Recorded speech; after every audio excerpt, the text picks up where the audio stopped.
I got to see this for the 30th anniversary, and honestly, it blew my mind because it is such a fantastic thing to see on the big screen. It just blew me away. This film has 3 villains in it, and like, this should be the template that other movies should use to have this many villains in one movie, because it works in every single scene, in every sense. It works. They all complement each other so well in this movie, and there's so many things going on plot-wise that it shouldn't really work, but it does. And Tim Burton masterfully delivers in that. And like, one of them isn't even a comic character. One of them, Max Schreck, is a completely original character. That's just a cherry on top. Just a character that you just love to watch because he's such vile and he's so twisted in everything that he does. Whether it's manipulating the Penguin or killing Selina or even trying to goat Bruce Wayne into doing something to fulfill his power fantasy, because he's just so hungry for power. Christopher Walken is fantastic. Like, he is probably the best character in the movie, but that's not to say the rest of the characters aren't good, because the rest of them all deliver and bring their A game as well. Like the Penguin, Danny DeVito's Penguin, he is still for me the definitive version of the Penguin. It's just so vile to look at, and like, he brings this presence that you just feel that like, you just don't want to mess with him. You do not want to mess with him. And I think that's how the Penguin should be, because, you know, yes, he is a gangster and stuff like that, but at the same time, you know, he's not just like a bumbling little fat dude.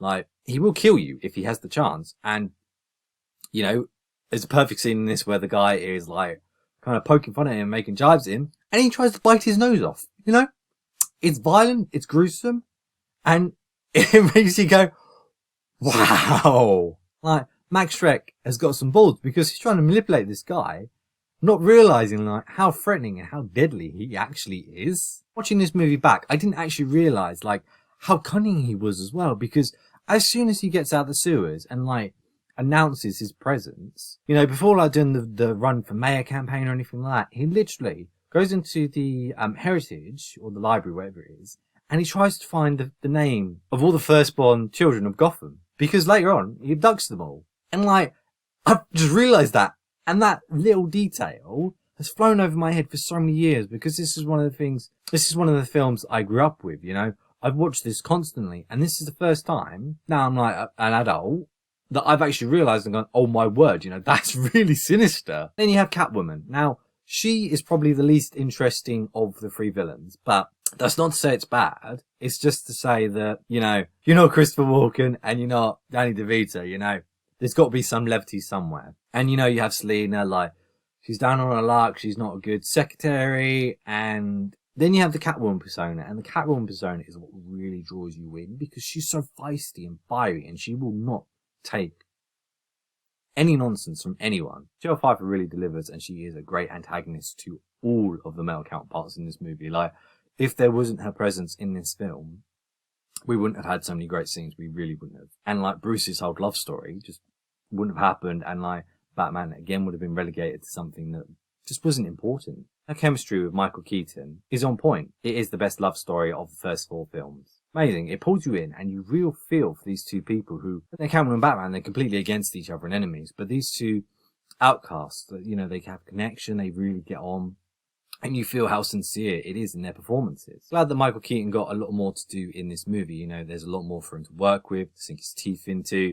When he's Bruce Wayne, he has his meeting with Max, you know, they're talking about the power plant and stuff like that, and he's like, no, I'm not falling for this, you know, I'm an intelligent guy. I like, no. And it's not his Batman performance, and it's not his goofball kind of billionaire performance. He's finally actually like come out as Bruce Wayne, and I love it. The story is great. There are so many parts in this movie that I just absolutely love. Like, the whole progression throughout it is just phenomenal. The characters make this film perfect. It is an absolute pleasure to watch. If you've enjoyed this, I am doing a whole series on all the movies running up to The Flash, both Michael Keaton films, as well as Man of Steel all the way to Justice League.